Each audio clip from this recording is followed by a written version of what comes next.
For the best in paranormal talk radio, you're listening to Night Dreams Talk Radio with Gary.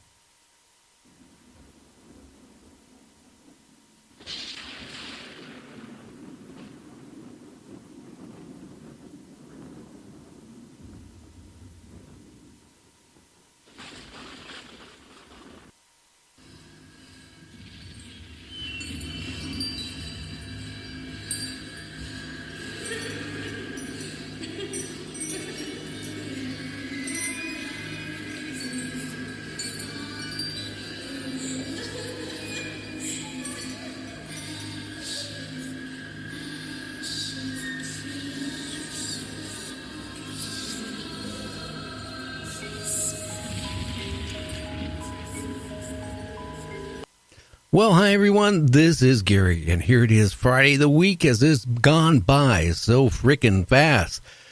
Boy. Well, anyway, I'm at the compound down at the harbor, and to my place, to your place, to worldwide. I'm hoping you're having a great week. In the news, I was reading today a huge meteor hit near Greenland, or actually in Greenland, next to a huge military base. It had about 2.1 kilotons of force when it hit. Now, this was 30 days ago. Why does it take 30 days before we find out a major meteor hit next to a major military base in Greenland? It kind of makes me wonder if one hit, like in Newbern, North Carolina, or Seattle, or Tacoma, or Spokane, how much warning would they give us? Like the other day I was talking about how the government is paying money for these scientists to come up with ideas how to regenerate Mars. Like one of them was saying, or a group of them were saying, why don't we nuke the ice caps on Mars? It's going to create all these lakes and rivers and oceans. That'll help get everything kick-started. Then you had another group of scientists saying to the first group, you can't do that. The atmosphere is too thin. It'll all evaporate and really fast. It won't create really anything. And then you have another group of scientists that says, you know what, guys, if you do that, you're ruining the water. It's all going to be contaminated. It's going to be irradiated. Nothing's going to grow. Nothing's going to materialize from it because it's full of radiation. Now, if the government can spend money for scientists to do these crazy research programs, why don't we spend the money to monitor these asteroids and meteors? I know we have a budget, but it's not big enough really to monitor everything that's going out there. We need to pump in much more money. And on top of that, we need to do something about our grid system in this country because, man, if we have a solar flare or if a major meteorite hit and took out a major city, we would have outage power-wise, probably the whole country. It's time we actually think about our own butts in this country instead of worrying about, let's put man on Mars or let's put men on the moon right now. Why don't we just worry about fixing things on our own planet? Well, anyway, that was just my opinion here for tonight. You might want to pour yourself a nice, cool one. Find a place, curl up in a chair. I won't say start a fireplace this time of year because unless you're totally crazy or you're living in Antarctica, you don't want to start a fire. But tonight, we have a great a guest on. She does a lot of Facebook Live in the mornings. I catch her, and that is Nicole M Beach. Hey, Nicole, are you there? Yes, I'm here. Well, how was your day going? Great. Fantastic, actually. Now, there's no reason to be nervous on my show. You do a Facebook Live show, and you got a lot of listeners, yes, and and viewers. At least here, no one sees me, so I can be sitting here in my shorts and T-shirt right now, sweating, and you don't even know it. Right. So anyway, yes, I have been on. Go ahead. Oh, go ahead. I'm just saying we don't have many listeners. I mean, not more than lately than between 80 and 100,000 now. I've done this before. I've been on the radio with Ray and KB and also Meat and Potatoes, Christopher. So yeah. I've done this a few times. Okay. Well, what did you want to talk about tonight? Do you want to talk about your Facebook group? Do you want to talk about, naturally, the paranormal? Tell everybody who you are and what you do, and tell everybody about your Facebook group, and then we can go from there. Okay.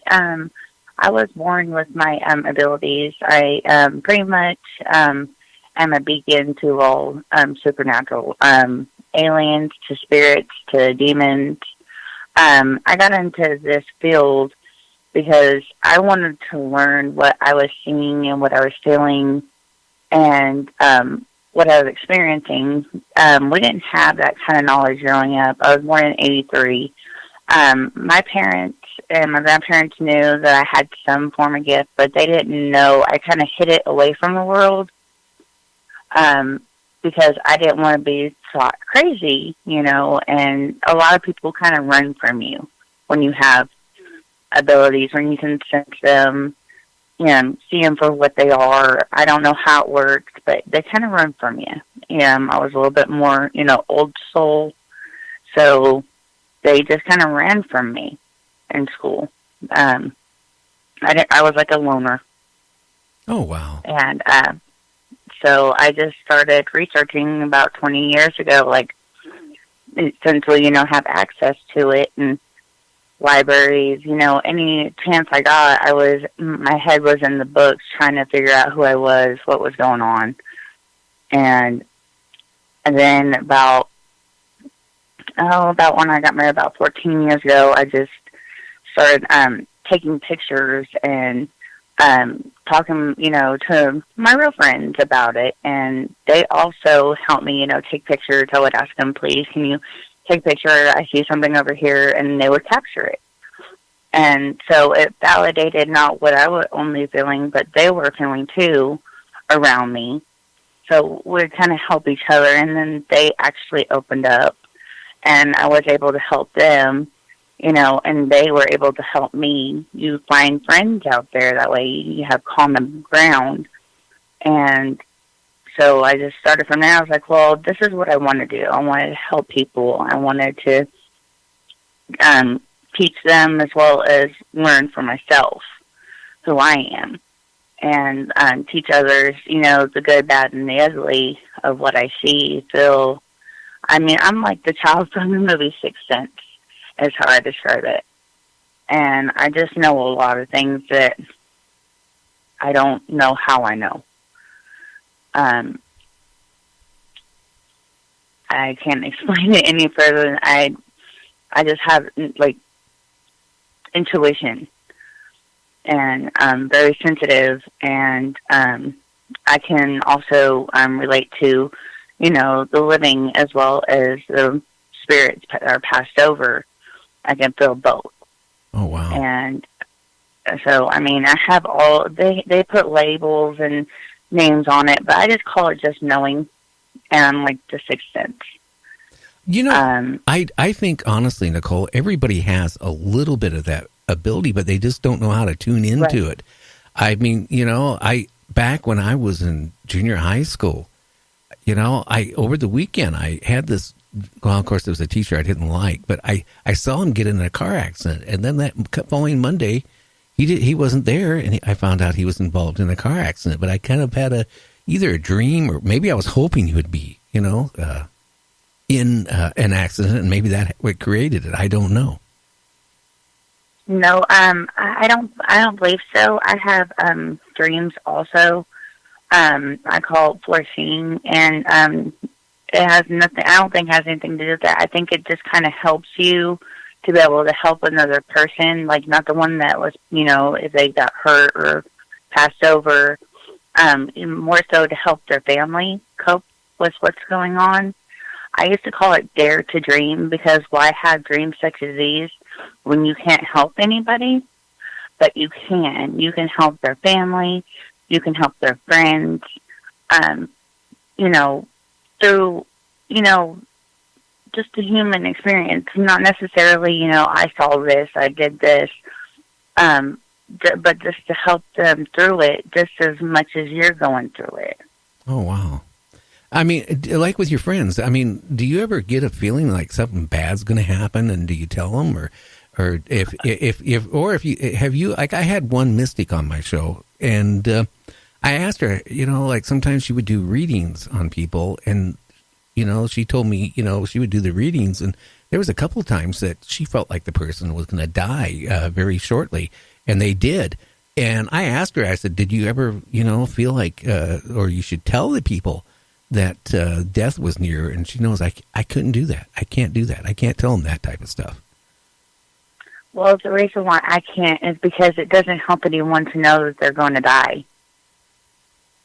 Well, yeah, of course, I might want to know. I mean, of course, I'd go, you know what? It's really hard. Well, no, really. If you told me, Nicole, I'm going to die next Thursday, I'm going to go rack out every one of my credit cards to the max. I'm going to go out and party.